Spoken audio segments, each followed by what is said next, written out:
Good evening to you both. And let's begin with the launch of a new provincial police service. Start now. We're not waiting.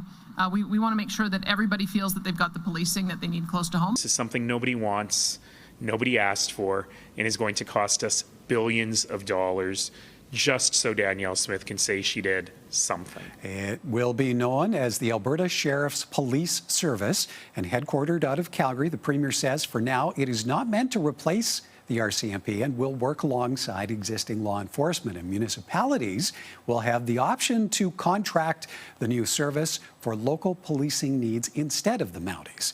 Lise, I'll start with you. A new chief has been named. The Premier says the agency will operate as an independent Crown corporation, and it will run separately from government with civilian oversight. What do you see the government setting in motion here? Well, this is something that absolutely nobody wants. And the UCP promised, the Premier promised consultation.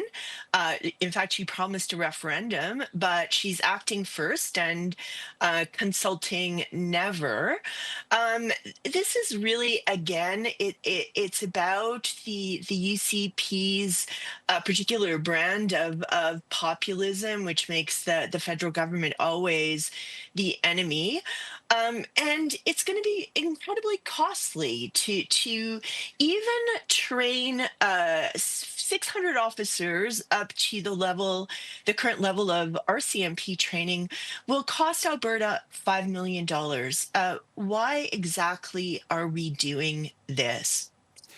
Jim, on that point of consultation, how does moving forward now with this Alberta Sheriff's Police Service play with the Premier about to hit the road for the Alberta Next Town Hall Tour, where creation of a provincial police force is one of the suggestions being pitched to Albertans? Well, it's a combination of appeasing her base and the extreme part of the base, and also trying to sell this to Albertans. And as Lise has pointed out, well, no one has asked for this. Every survey they've done with municipalities and even individual surveys have always come back and said, we're not interested. You know, under Jason Kenney, they did a cost estimate under the expenses that would be involved in it. It's much more expensive to have our own force. It's not subsidized by the federal government at all with the provincial force. And one of the big concerns for me is oversight. You know, an independent board has been identified to have oversight over the agency, but they had the same thing for AIMCO, and she fired the entire board. Had the same thing for AHS, fired not just one, but two boards. So there's nothing to keep them from firing this board and simply taking control again, which is, you know, a little concerning to say the least. Lise, how political does this become? Or is the ball sufficiently in motion that Albertans just accept there will be a provincial police service eventually replacing the RCMP? Well, I think it's hugely political, as Jim just pointed out.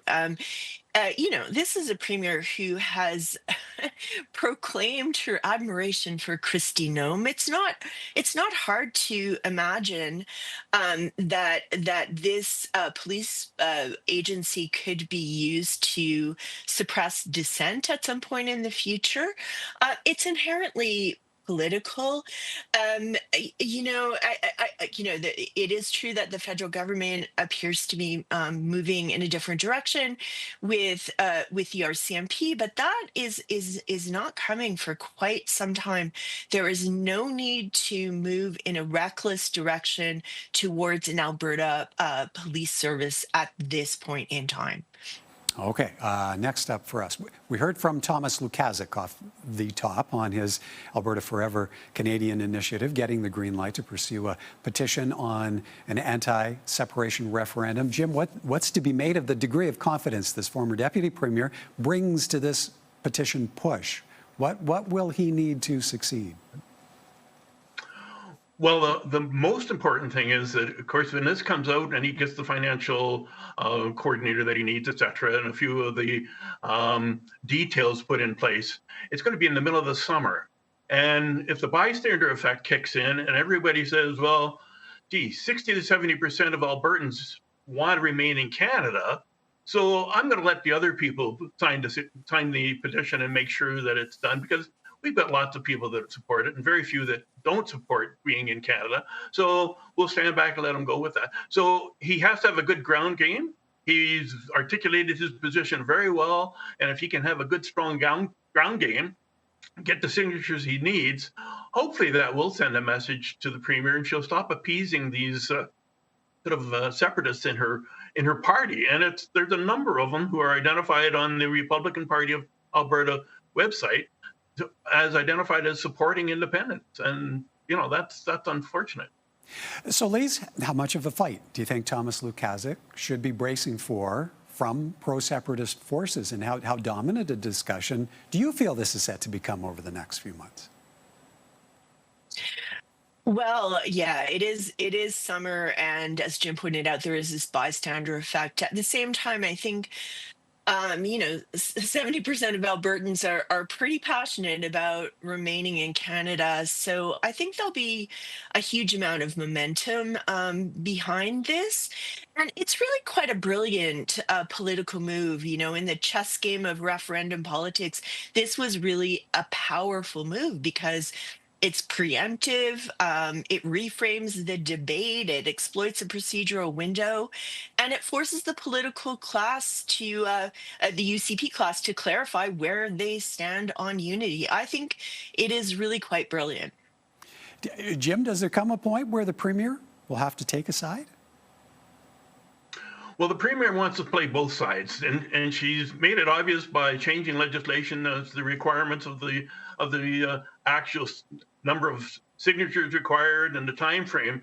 And I mean, that was very obviously an appeasement to the people who are separatists, and yet she continues to give lip service to the fact that she's a loyal Canadian with wants Alberta within Canada, but really hasn't come out with much to support that. So at some point, as Lukaszuk has said, the UCP's got to make a position and say, we're either a separatist party or we're not a separatist party. And they really do have to identify that firmly.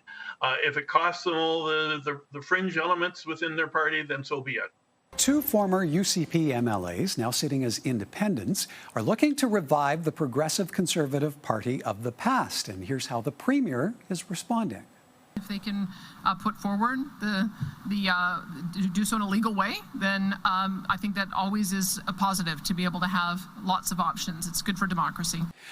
Peter Guthrie and Scott Sinclair were expelled from the UCP caucus earlier this year for pushing back against the government. The PCs governed Alberta for decades before merging with Wildrose to become the United Conservative Party. The Premier says election laws make it clear new political entities cannot use the names of former legacy parties of the UCP to avoid confusion for voters, and she expects the law to be followed. Lise, how much of an appetite do you think there might be for a reborn PC party? What will it actually take to propel this in motion?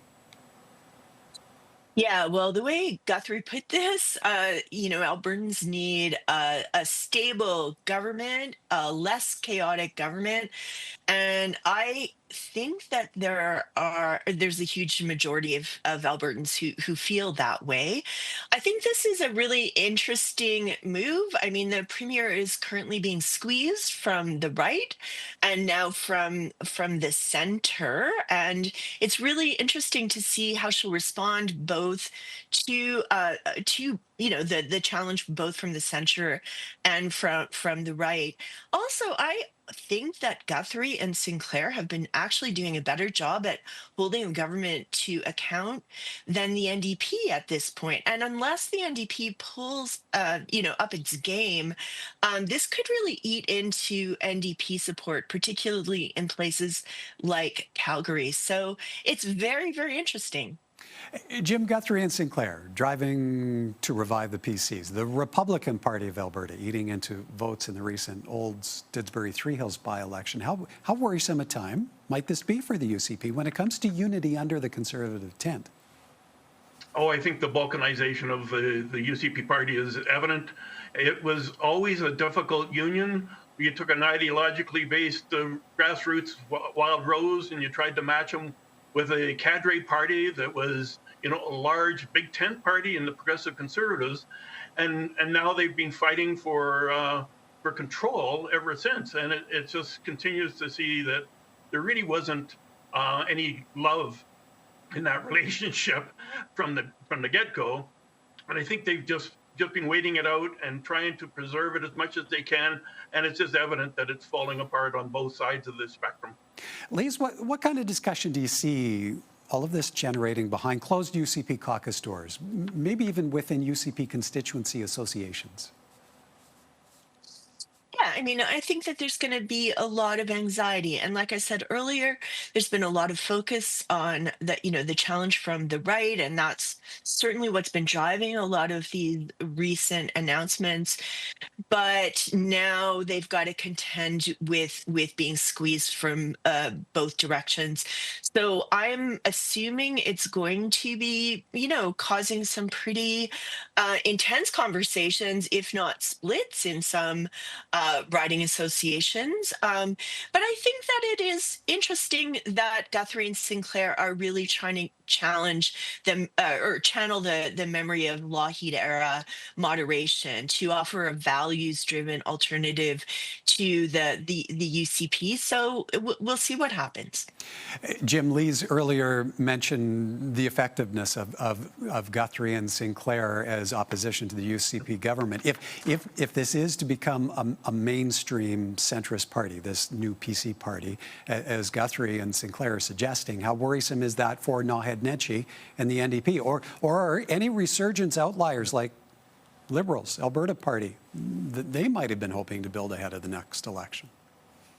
Yeah, it will impact on both the UCP and the NDP. I think the UCP will suffer a little bit more so than the NDP, but the NDP will see some loss. There are some folks who, held their nose and voted NDP because they didn't like Daniel Smith or the new party, the progressive, the approach that the Conservatives were taking.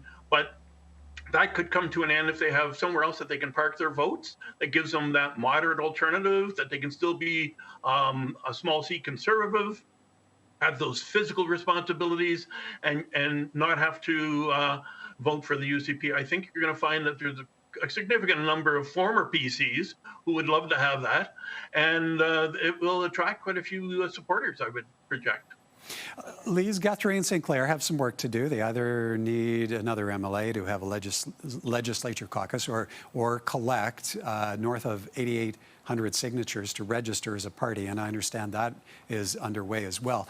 Now, between efforts like that, the Lukaszuk petition, the Alberta Next panel, and we need to keep in mind as well, there's a federal by-election for Pierre Poilievre in Battle River Crowfoot. How political a summer is this set to be in Alberta?